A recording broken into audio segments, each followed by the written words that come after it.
श्री स्वामी समर्थ. स्वामी भक्तांनो, आपल्या आयुष्यात काही वेळा अशी वेळ येते की आपल्याला काय योग्य आणि काय अयोग्य हेच समजत नाही. मनात खूप प्रश्न असतात पण उत्तर मिळत नाही. अशा वेळी माणूस कुणाकडेच जात नाही.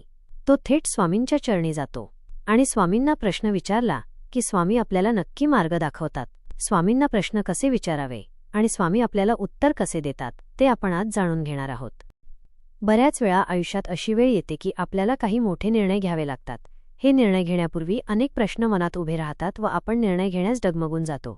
अशा वेळी स्वामींना प्रश्न विचारला तर स्वामी नक्की या प्रश्नाचे उत्तर देतात आणि आपल्याला योग्य निर्णय घेण्याची शक्ती देतात. स्वामींना प्रश्न विचारण्यासाठी 2 समान आकाराचे कागदाचे तुकडे घ्यायचे आहेत. प्रथम एका कागदाच्या तुकड्यावर लाल पेनाने श्री स्वामी समर्थ असे लिहावे व त्या तुकड्यावर होय किंवा होय करावे असे लिहावे. नंतर दुसऱ्या तुकड्यावर लाल पेनाने श्री स्वामी समर्थ लिहावे व त्या तुकड्यावर नाही किंवा करू नये असे लिहावे. या चिठ्ठ्यांची सारखी अशी घडी घालावी. आता सर्वप्रथम स्वामींना मनपूर्वक मुजरा करावा. त्यांना नमस्कार करून स्वामींसमोर बसून आपल्या मनात जो प्रश्न आहे तो मनापासून स्वामींना सांगावा.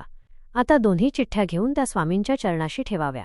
महाराजांची विभूती असेल तर त्या चिठ्ठ्यांना लावावी व 1 किंवा 11 माळीचा श्री स्वामी समर्थ या मंत्राचा जप करावा. पुन्हा एकदा मुजरा व नमस्कार करून स्वामींना निर्णय देण्याची विनंती करावी. यानंतर घरात लहान मूल असेल तर त्याच्या हाताने एक चिठ्ठी उचलून घ्यावी. जर घरात लहान मूल नसेल तर दुसऱ्या व्यक्तीकडून चिठ्ठी उचलून घ्यावी. जर घरात कोणी नसेल तर तुम्ही स्वतः डोळे बंद करून स्वामींचे स्मरण करून एक चिठ्ठी उचलावी. आता या चिठ्ठीत जो काही निर्णय येईल तो निर्णय स्वामी आज्ञा समजून स्वीकारावा. या निर्णयावर शंका घेऊ नये. अशा प्रकारे स्वामींना विचारलेला प्रश्न कधीच चुकीचा ठरत नाही. स्वामींवर विश्वास ठेवा आणि त्यांनी दिलेला निर्णय मनापासून स्वीकारा. कारण स्वामी जे करतात ते नेहमी आपल्या चांगल्यासाठीच करतात. श्री स्वामी समर्थ. हा व्हिडिओ 2 स्वामी भक्तांपर्यंत नक्की पोचवा, जेणेकरून कोणी अडचणीत असेल तर स्वामी त्यांना नक्की उत्तर देतील. श्री स्वामी समर्थ.